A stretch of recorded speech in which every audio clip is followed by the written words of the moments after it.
యేసు ప్రభువారు ప్రతి వ్యక్తిలో విశ్వాసమును చూస్తున్నాడు. నీ విశ్వాసమును చూచి నిన్ను స్వస్థపరుస్తాడు ఆయన. నీ విశ్వాసమును చూసి నిన్ను ఆశీర్వదిస్తాడు ఆయన. నీ విశ్వాసమును చూచి నీ స్థాయిని పెంచుతాడు ఆయన. నీ విశ్వాసమును చూచి నిన్ను 10 మందిలో గణపరుస్తాడు ఆయన. నీ విశ్వాసమును చూచి, అప్పుడు నీ విశ్వాసము కనబడాలి, బయటికి విశ్వాసపు క్రియలు కనబడాలి. నీ విశ్వాసాన్ని చూస్తున్నాడు ఆయన. నీ విశ్వాసపు అడుగులను ఆయన చూస్తున్నాడు. నువ్వు అడుగేస్తున్నప్పుడు విశ్వాసంతో అడుగు వేస్తావు, చూసావా? ఆ అడుగు అనేక అద్భుతాలను నీ జీవితంలో జరిగిస్తుంది. హల్లెలూయా. కాబట్టి విశ్వాసం ఉంది అని చెప్పకండి. విశ్వాసంతో అడుగులు వేయండి. విశ్వాసంతో అడుగులు వేస్తే గొప్ప కార్యాలు చూస్తారు. విశ్వాసము లోపల, నేను నమ్ముతున్నాను బ్రదర్, నేను నమ్ముతున్నాను పాస్టర్ గారు, నమ్మితే వేర్ ఈజ్ యువర్ స్టెప్స్? నీ అడుగులే, నీ అడుగుల గుర్తులే.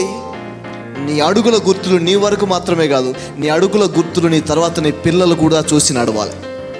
హల్లెలూయా. ఇదిగో మా నాన్న విశ్వాసంతో అడుగులు నాకు కనపడ్డాయి, మా అమ్మ విశ్వాసంతో వేసిన అడుగులు కనపడ్డాయి, నేను అదే అడుగుల్లో నడుస్తున్నాను. విశ్వాసం అనేది అడుగులను కూడా చెరగని, మాసిపోని, సమసిపోని అడుగులను కూడా వదిలిపెట్టి వెళ్తుంది విశ్వాసం.